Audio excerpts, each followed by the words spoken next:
Tagpuan natin sa John chapter 15 verses 1 to 8. At ito po yung familiar po sa atin ito, especially yung ating key verse sa verse 5. At hinihilingan ko po ang lahat na tumayo para po sa pagbasa ng ating pagbubulay-bulay. Ako ang tunay na puno ng ubas at ang aking ama ang tagapag-alaga. Inaalis niya ang bawat sangang hindi nagbubunga at kanya namang pinuputulan at nililinis ang bawat sangang nagbubunga upang magbunga pa ng lalong sagana. Nilinis na kayo sa pamamagitan ng salitang sinabi ko sa inyo. Manatili kayo sa akin at mananatili din ako sa inyo. Hindi magbubunga ang sangang hindi nananatili sa puno. Gayon din naman, hindi kayo magbubunga kung hindi kayo mananatili sa akin. Ako ang puno ng ubas at kayo ang mga sanga. Ang nananatili sa akin at ako sa kanya, ang siyang nagbubunga ng sagana sapagkat wala kayong magagawa kung kayo'y hiwalay sa akin. Ang hindi nananatili sa akin, gaya ng sanga, ay itinatapon at natutuyo. At ganoon nga mga sanga ay tinitipon, inihahagis sa apoy at nasusunog. Kung nananatili kayo sa akin at nananatili sa inyo ang aking salita, hingin ninyo ang anumang nais ninyo at matutupad iyon para sa inyo. Napaparangalan ang aking ama kung kayo'y masaganang nagbubunga at sa gayon kayo'y magiging mga alagad ko. Tayo po ay manalangin. Aming Diyos, aming Amang makapangyarihan sa lahat, tunay nga po na napakabuti nyo. Salamat Panginoon sa isang linggo ng pag-iingat at sa pribileyo Panginoon na kami ay malayang nakarating sa lugaring ito, Panginoon, malayang nakapag-awitan at makakapakinig ng inyong mensahe sa amin. Pakalinisin niyo kami, Panginoon. Hipuin niyo po ang aming mga puso at isipan, Panginoon, at ang mga sandaling ito ay maibigay namin sa inyo ng buong buo. Na kami, Panginoon, ay makapakinig at makita namin ang aming sarili, Panginoon, sa inyong harapan. Makita namin ang inyong mensahe sa bawat isa sa amin, Panginoon, at ang inyong kalooban sa bawat isa sa amin na magdudulot ng pagbabago sa aming pang-araw-araw na pamumuhay. Ito po ang aming panalangin sa pangalan ng inyong anak na si Jesus. Amen. Kakaupo na po tayo. Ngayon po mga kapatid, sa panahon ng information overload, no? Just a click of a button, no? Lahat tayo ay may cellphone, no? Ang mga bata ngayon, no, minsan sa panahon na marunong na silang magbasa, no, at lalo kung may kakayahan ng magulang, binibili na agad ng telepono, no? May mga telepono na agad. So, napakarami pong information, lalo na dito sa internet, no? At ito pong social media, napakarami pong sabihin natin na kaalaman, no? Sabi nga ng pag-aaral, no, nung unang panahon, nung 19th century, no, ang para makapag-avail ka ng ganitong kaalaman, no, ay napakahirap. Samantalang ngayon, yung decades of knowledge nung araw ay just a button away, no. Pag ginugol mo yan, kapag sinearch mo yan, lalo na ngayon sa AI, no. Alam nyo ba ang AI? No. So, artificial intelligence, no? Napakarami, no? Nakikita ko nga, no, yung ngayon, alam nyo ba ngayon na kapag kayo magta-travel, pwede nyo gamitin ng AI. No, ipasok nyo yung inyong itinerary, siya na magde-decide kung saan kayo gustong pumunta. Ito yung unang stop, ito yung pangalawang stop, saan kayo sasakay. Nandun ang lahat, no? Alam nyo, ganun ka-powerful ang AI, no? So, maging sa tao ngayon, dahil nga sa panahon ng technology, lahat ay kayang gawin. No? Alam niyo ba yun? Lahat ay kayang gawin ngayon. No? Kaya nagkakaroon ng self-confidence at lalo na yung mga taong may kaya. Di ba? Siyempre, money talks. Di ba? Ika nga nung sa Facebook kapag daw maraming pera ang isang tao, lahat ng sabihin, pinakikinggan. Totoo ba? Totoo? Pero pag wala ka daw pera, no, mangyak-ngyak ka na, kahit anong sabihin mo, bahala ka sa buhay mo. No? Pero yung mga tao daw na sikat, maraming pera, no, di ba? Totoo yan kahit sa mga kamag-anak, di ba? No, ako, pag yung may mga kamag-anak tayong may kaya, no, lahat ng sabihin niya, pumunta kayo dito, invite kayo dito. Di syempre, libre yan libre, maraming bibigyan No, ganun money talks. No? So, mga kapatid, what are we talking about here? No? Marami po ngayon na ang mga tao ay tuluyan na talagang nabubuo ang kanilang confidence, nabubuo ang kanilang kalagayan sa sarili nilang diskarte. No? Yung tagumpay nila, at madalas marami tayong nakikita dahil through technology nga, self-made, no? Yung mga wellness, no? How to improve life, how to be happy, lahat yan, no? Itatanong mo lang, no? May search engine ka lang, may AI ka lang, lahat yan ay nakikita ngayon sa internet at sa social media. So, marami rin tayong makikitang mga katagang naririnig, believe in yourself, you can do everything, you can do anything, no? Ikaw ang may hawak ng iyong kapalaran, no? Hawak mo ang beat. No, lahat ng marami. At madalas din natin naririnig yung it's your time to shine. No? Narinig nyo na ba yan? It's your time to shine. No? Isa pong sikat na religious leader sa Amerika, no? Lagi niyang, it's your time to shine. No? Bago magano yan. Kasi believe in yourself, you can achieve everything. Ganyan. No? So mga kapatid, bagamat may halaga po yung partisipasyon natin, yung sipag, yung disiplina, ipinapakita po ng Biblia na may hangganan ang kakayahan ng tao. No? Ang tao po ay maaaring magtagumpay, no? Dahil nga siya ay may kaya, sikat. No? Ngunit mga kapatid, ito po yung sukatan ng mundo. No? Pero mga kapatid, ano ba ang layunin ng Diyos? Ang pinakamalaking problema po ngayon mga kapatid ay hindi po yung edukasyon. Hindi po ang pera o kung anumang kalagayan o kahirapan. No? Ang pinakamalaking problema po ng tao ngayon ay ang kahiwalayan sa Diyos. No? Palayo na po ng palayo ang tao sa Diyos. No? So, kung titingnan nyo mga kapatid, ang lahat po ng problemang ating tinatamasa, no, maging sa ating gobyerno, kung ang lahat po ng tao ay malapit sa Diyos, wala pong gagawa ng masama. Amen? No? Ganun lamang kasimple. At ito ang problema po, palayo ng palayo sa Diyos. So mga kapatid, ang ating pong teksto, ang ating pong kabuuan po na itong chapter na ito, isa po ito doon sa mga tinatawag na mga farewell discourse. Ano ba yung farewell? Oh, yung pamamaalam. No? Ito po yung panahon na ang ating Panginoon ay nagtuturo siya sa kanyang mga alagad bago po siya mamatay, no? Ipako sa krus. No? So, ginamit po ng ating Panginoon yung ubas, no? Yung puno ng ubas, yung sanga bilang imahen po ng Israel. No? Alam nyo sa Israel, napakarami pong vineyard. No? Kung dito, sasabihin natin sa Italy, ang dami-dami natin nakikitang taniman ng ubas. No? Wala pong sinabi yan.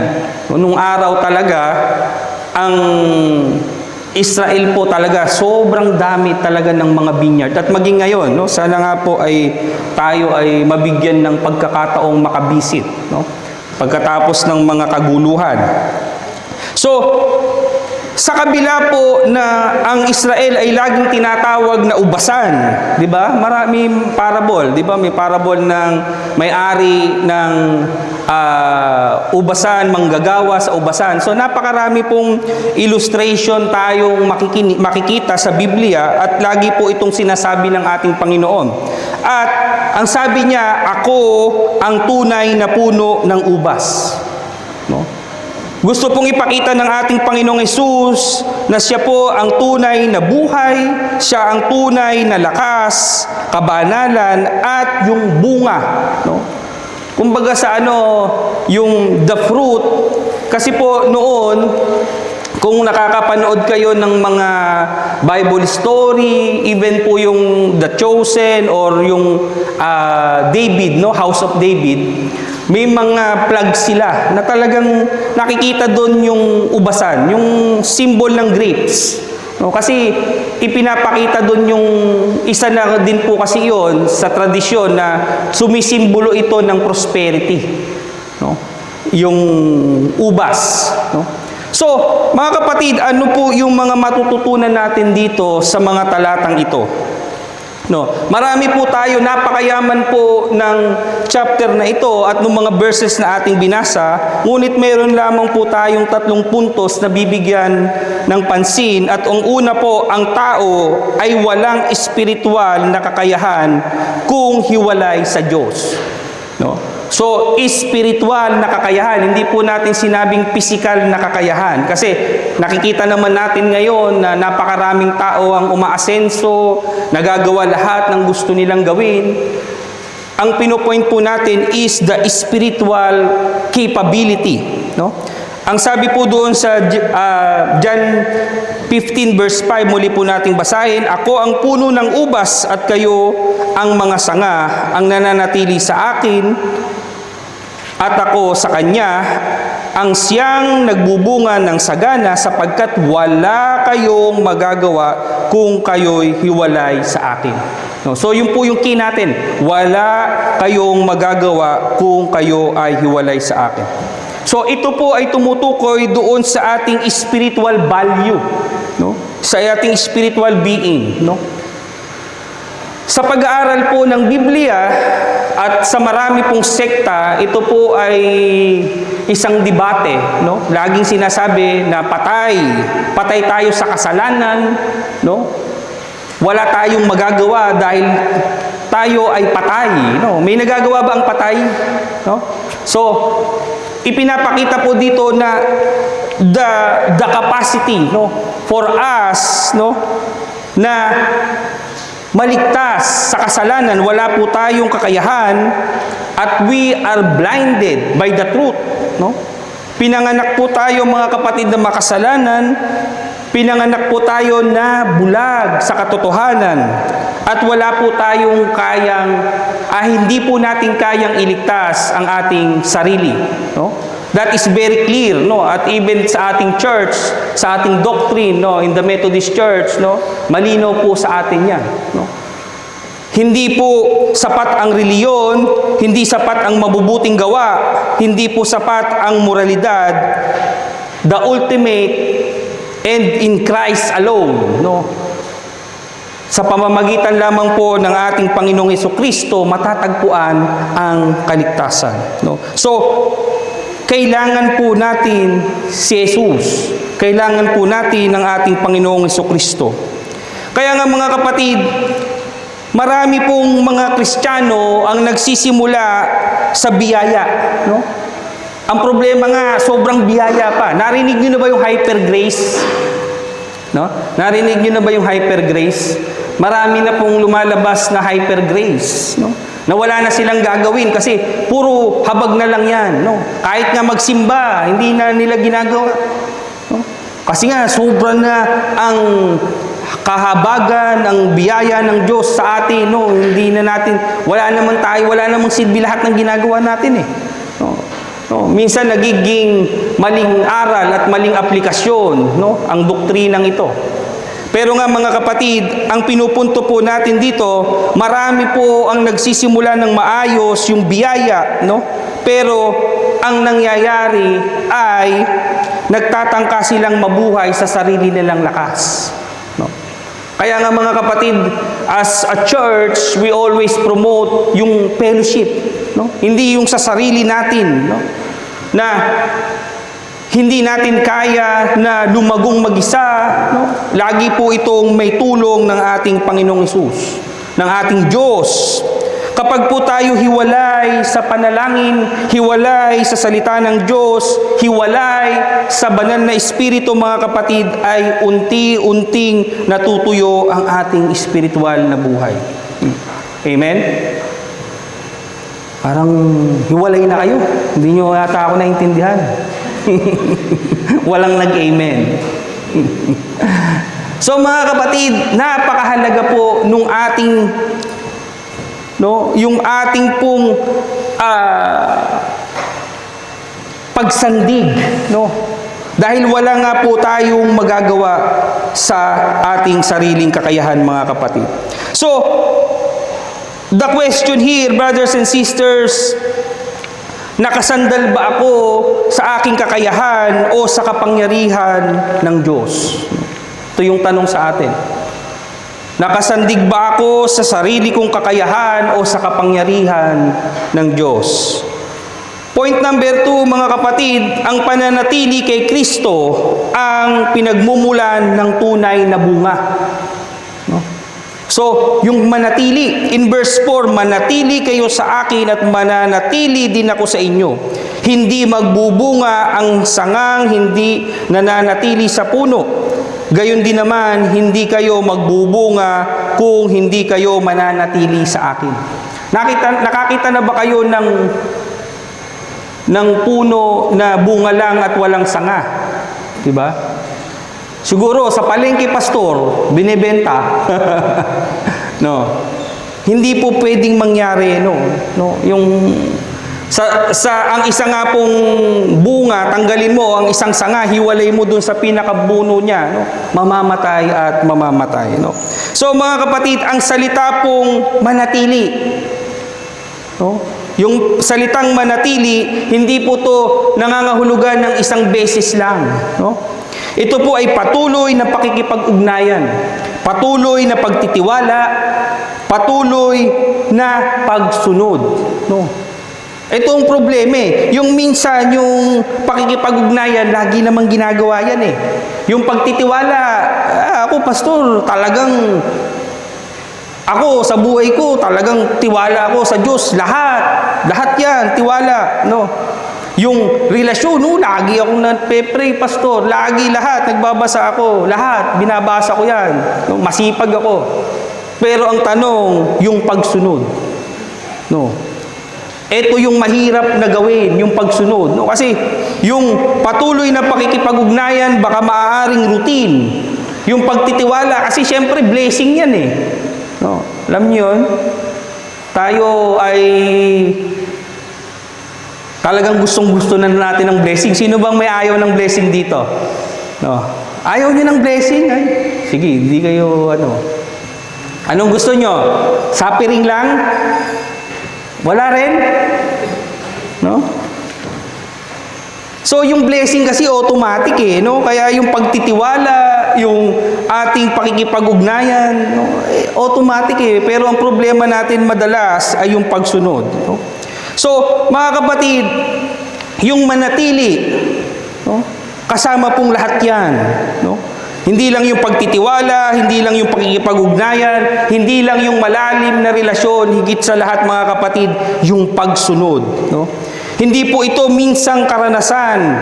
Ito po ay araw-araw na pamumuhay kasama si Jesus. No? It's a lifestyle mga kapatid. No?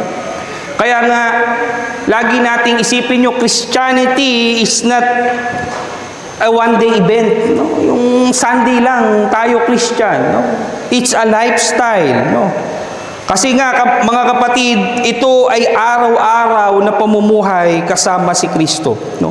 Kaya nga yung bunga, no? Kaya nga minsan nagtataka tayo, bakit yung bunga, ang tagal-tagal na ng puno, walang bunga, no? Minsan, kahit sa ating mga pagpapagal, ang tagal-tagal na natin nagsusumikap, wala pa ring bunga. Ang tagal-tagal na tayong sabihin natin marami tayong effort pero parang walang bunga. Ano man yan, ano mang aspeto ng ating buhay. Maaaring mga kapatid ay hiwalay tayo, no? Doon sa mismong source. At baka namang pinipilit lang natin, no? Alam nyo ba yung hinog sa puno? Oh. Diba sabi, nung bata ako, yung kapatid kasi, yun. Yung kapatid kasi ng lolo ko, may manggahan, no? May malaking manggahan. No. Yung kalburo, alam nyo ba yung kalburo? Oh, yun, yung iba alam yung kalburo. Yung ginagamit siya para mahinog yung mangga. Oh, so, sabi nila, yung hinog sa kalburo daw, versus yung hinog sa puno, napakalaki ng pagkakaiba. No? Kasi yung ang hinog sa kalburo, green pa lang yan, no? Binabalot ng dyaryo, nilalagyan ng chemical na yun, yung kalburo, para mahinog. Pero yung hinog sa puno, natural, no? At hindi pilit. No? Ganyan din po yan mga kapatid. No? Yung hinog sa pilit, maaaring ito ay saga ng ating kalagayan, hiwalay tayo sa Diyos, kaya maaaring hindi ganun kasarap yung ating nilalasa. Pero kapag hinog sa pilit, no, in God's timing, lahat yan ay ayon sa kalooban ng Diyos, mga kapatid, ang bunga ay napakasarap. Amen? No? So, minsan napakasimple, pero ito yung reality. No?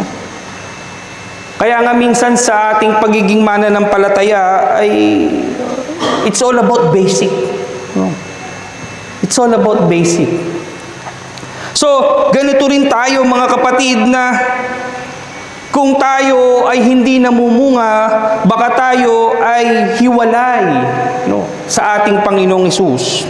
So, our present situation, no, napakaraming abala, no? Napakaraming abala, no? Yun kasi yung wikang Tagalog natin, no? Abala, no? Alam niyo ba yung youth, no? Yung ibang youth siguro, yung lumaki dito, hindi na masyadong alam yung ganyan, no? Abala, no? We are so busy, no? And even our ministry, no? Ito yung struggle ng napakaraming churches, mga kapatid. Marami tayong ministry, maaaring aktibo tayo sa napakaraming gawain, pero mga kapatid, ang tanong o ang realidad, baka unti-unti din tayong nalalayo sa Diyos. Hindi po nangangahulugan na active tayo, marami tayong activity, ay malapit tayo sa Diyos. So dapat alam po natin yan, mga kapatid. So, we must understand na mas mahalaga po ang intimacy kaysa sa activity. No? Remember that, brothers and sisters. No? Mas mahalaga po ang intimacy kaysa sa activity. Kasi ngayon po, napakaraming gawain. No? Even in the Philippines, ang dami-daming gawain, ang dami-daming activities. No? Minsan nakakapagod din. Pero mga kapatid, nasaan ang bunga? Diba? Nasaan ang bunga? So maaaring we have lost that intimacy and focus on activity itself. No? Pangatlo, ang Diyos ang napaparangalan kapag tayo ay namumunga. No? In verse 8, ang sabi, napaparangalan ng aking Ama kung kayo'y masaganang nagbubunga at sa gayon kayo'y magiging mga alagad ko. No? So, di ba,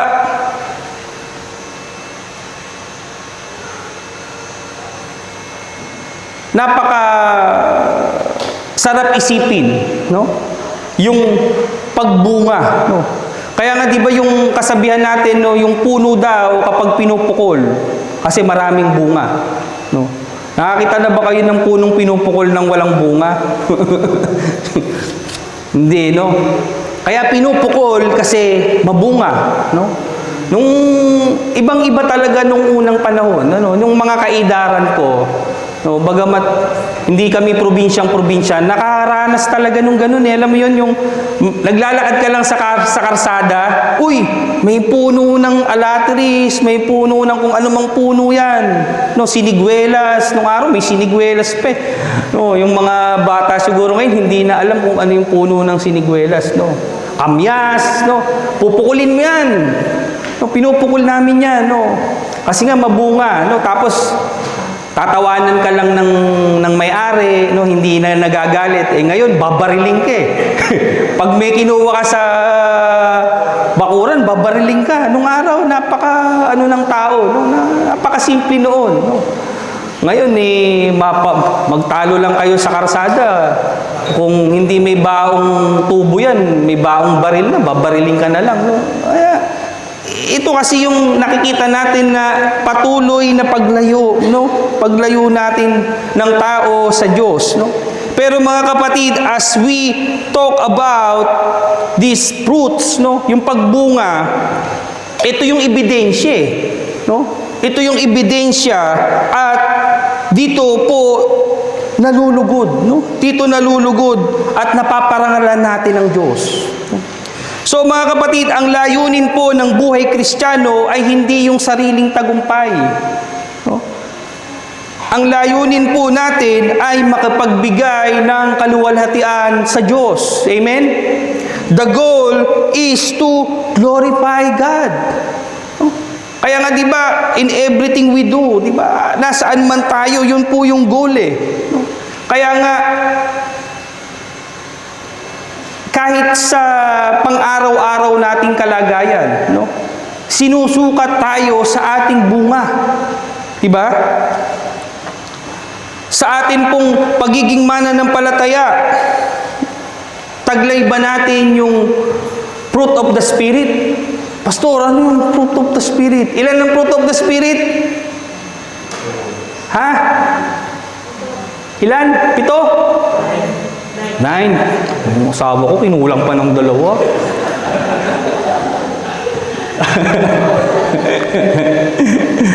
No. So, eto mga kapatid, no, yung pag-ibig, kagalakan, kapayapaan, pagtsatsaga, kabaitan, no, kabutihan, katapatan, kahinahunan, at pagpipigil sa sarili. No? Nagmamanifest. At ito po yung bunga. No? Minsan, Pastor, ang dami naman yan, siyam. Ang hirap naman yan. Pwede ba yung kagalakan na lang, kapayapaan na lang, no? Wala nang pagpipigil sa sarili. wala na yung katapatan, no? Hindi po eh. Package po ito, no? At sabi nga dito, bunga ng Espiritu Santo, no? Hindi po ito bunga ng ating sariling kakayahan. Kaya nga mga kapatid, napakahalaga po talaga nung nananatili tayo. Napakahalaga ng nakakonek tayo lagi. Diba? Kaya nga yung illustration na sino yung mga naka-iPhone dito na magaganda, diba? Kahit latest yung iPhone nyo, kahit pinakamaganda yan, pinakamataas ang memory niyan, kapag walang battery, no, useless. Diba? So, ganun tayo mga kapatid.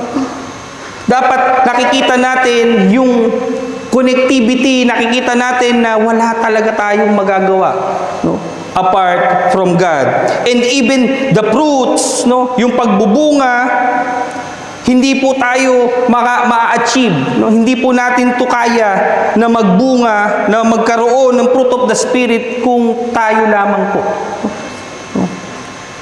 Napakahirap nga nito mga kapatid eh. Sige nga, meron ba dito? No, real talk. Nakumpleto nyo ba yan? Sige nga, magtaas ang kamay. Ako, babaksak ako dito, hindi ko kumpleto to. Itong siyam na to. It's a long and winding journey mga kapatid. Nandun pa rin tayo, no, sa patuloy na pagbabago ng Diyos sa ating mga buhay. No? Kaya nga, kung hindi tayo mananatili mga kapatid, no, kung nakita nyo yung mga puntos natin, ito ay prerequisite. No? Hindi nyo kayang ma-achieve ang isa dito kung hindi yan ma-achieve nyo yung 1, ma-achieve nyo yung 2. Tapos yung 3, hindi nyo magagawa yan. Hindi natin mapaparangalan ng Diyos kung hindi natin tayo mananatili. Diba? So, ganoon ito mga kapatid. Kaya po, ang buhay mananampalataya, hindi po yan napakadali. Tapos, ganun-ganun na lamang tayo, turisgitol. So, ganun-ganun na lamang yung maraming mga tao na, baliwala sa kanila yung fellowship, baliwala sa kanila yung pagdalo sa mga gawain. Samantalang, yung mga tao na naririto, kinukulang pa tayo. Kaya nga nung bata ako sabi, pag pupunta daw sa langit, pupunta sa langit. Pumunta lang sa church, hindi makapunta sa langit pa. Ganun yung mga naririnig ko nung bata ako ito yung katotohanan mga kapatid. Masakit man, pero ito yung katotohanan. Kaya po ang lahat ng ito, mga kapatid, ay dikit-dikit. Yung ating kabanalan, yung paglilingkod, yung pamumuhay ng tapat, lahat po ito ang magbibigay kaluwalhatian sa ating Panginoon. Kapag nakita po ng mundo ang ating bunga, nakita ng mundo ang bunga ng Diyos sa atin. Hindi po yung bunga ng sarili nating kalagayan.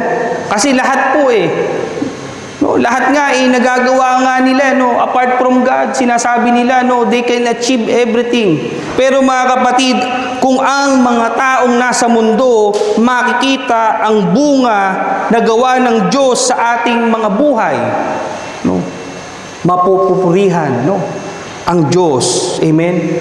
We can glorify God in our lives. Kaya nga minsan, alam nyo, sa buhay, yung mga taong mabait na, sino yung mabait na dito? Yung nagbabait-baitan daw, sabi ni Brother Dave. Yung mga tao na mabait na, minsan yan, mahirap mapapurihan ng Diyos sa kanila Kasi, usual na everything Pero yung mga tao talaga na galing doon, sabihin natin yung mga ex-convict, yung mga dating masama ang pamumuhay na biglang nagbago. Kitang-kita sa buhay nila. Yung pagbabago at yung bunga na ginawa ng Diyos sa kanila. Amen? Paano na yung katulad natin?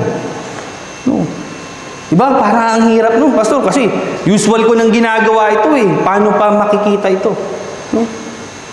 It is not for us to judge or decide. Kasi mga kapatid, maniwala kayo.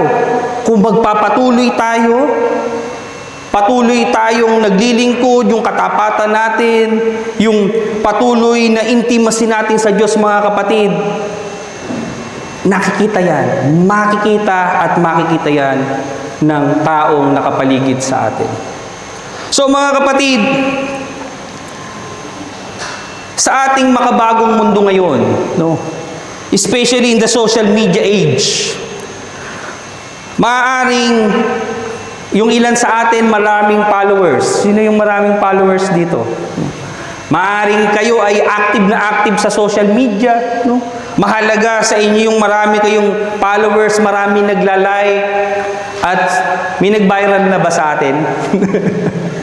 Kasi ngayon, ang nagba-viral puro kalokohan, puro kamunduhan. Wala yata ako nakitang nag-viral ng tungkol sa Diyos Talagang ang iba na ang social media.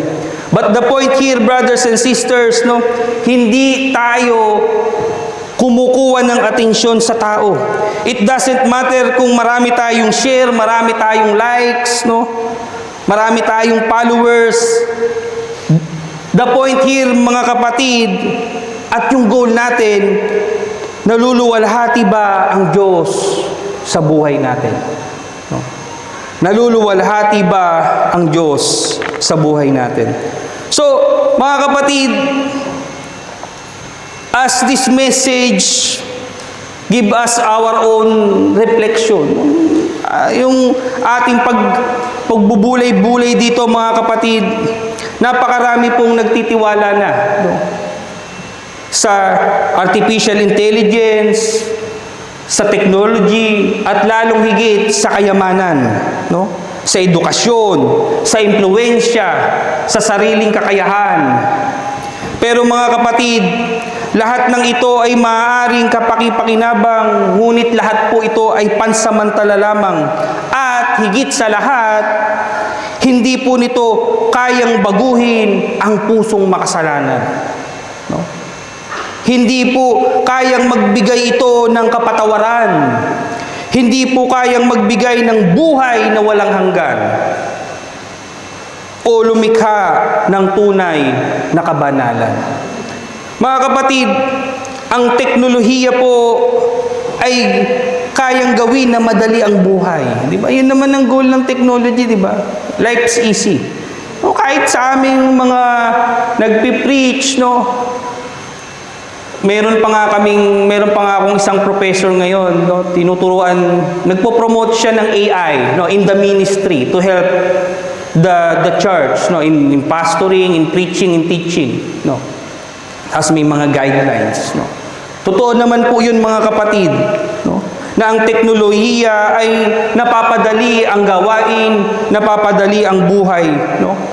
But let's all be reminded, mga kapatid, na sa kabila po ng lahat ng ito, no? Iba po yung merong tayong intimacy with God. Amen?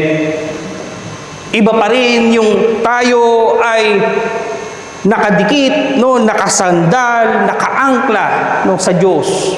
No? Kaya nga, mga kapatid, ang hamon sa atin ngayon, ano ba yung pinagtitiwalaan natin? No. Saan ba tayo nakasandig, mga kapatid? Sa sarili ba natin? Sa karanasan ba natin? Sa posisyon? Sa ministry ba natin? O kay Kristo lamang? Naalala ko tuloy, dapat ata ang kantang maganda, In Christ alone. In Christ alone, I praise my trust. No. So, this is the way, brothers and sisters, no? Hindi hinahanap ng Diyos ang pinakamalakas. Hinahanap niya ang tao na handang umasa sa Kanya. Ang Diyos ay hindi naghahanap ng kakayahan lamang, no? Kaya nga minsan hindi po mahalaga yung kakayahan eh. No? Minsan hindi nyo ba naisip yung mga disciples, no? Mga ordinaryong tao, mangingisda, mga walang kakayahan. Pero mga kapatid, ano ang tiningnan ng ating Panginoong Hesus? Hinanap niya, no? Hinanap niya ang puso na handang manatili sa Kanya. Ito po ang mensahe ng ating Panginoon. Sa pangalan ng Ama, ng Anak, at ng Banal na Espiritu. Amen.